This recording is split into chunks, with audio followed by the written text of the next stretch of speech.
Sri Lankan special லெவேரியா நம்ம ஸ்டைலில் வாங்க எப்படி செய்கிறதுன்னு பார்த்துடலாம். 1.5 உலக்கு இட்லி அரிசி எடுத்துக்கோங்க. கழுவிட்டு ஊற வச்சுட்டு வந்துடலாம். அரிசி நல்லா 1.5 மணி நேரம் ஊறிடுச்சு. இனிமேல் இது கிரைண்டருக்கு மாற்றி அரைச்சிக்கலாம். மாவு அரைச்சாச்சு. மாவு வதக்கிக்கலாம். ஒரு கடாய் வச்சுக்கலாம். கொஞ்சம் தேங்காய் எண்ணெய் ஊற்றிக்கலாம். மாவு ஊற்றிக்கலாம். கொஞ்சம் உப்பு போட்டுக்கலாம். மாவை நல்லா வதக்கிக்கோங்க. ஈரப்பதம் போக நல்லா திரண்டு வர அளவுக்கு மாவு வதக்கிக்கோங்க. லெவேரியாவுக்கு பூர்ணம் ரெடி பண்ணிக்கலாம். ஒரு அரை முறை தேங்காவை திருவிட்டு வந்துடலாம். கொஞ்சம் வெல்லம் எடுத்து அதையும் நல்லா தூள் பண்ணிட்டு வந்துடலாம். இல்லைன்னா நாட்டு சக்கரை போடலாம்னு போட்டுக்கலாம். துருவின தேங்காய், துருவின ஒரு கப் வெல்லம், கொஞ்சோண்டு க்ரஷ் பண்ண வேர்க்கடலை தூள் எல்லாத்தையும் மிக்ஸ் பண்ணிக்கலாம்.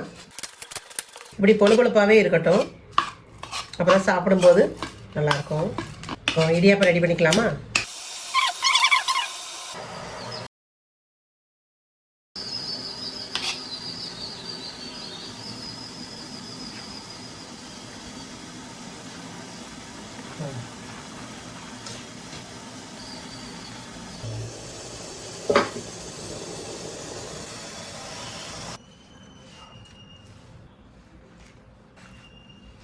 ஸ்ரீலங்கன் ஸ்பெஷல் லெவேரியா ரெடி ஆயிடுச்சு.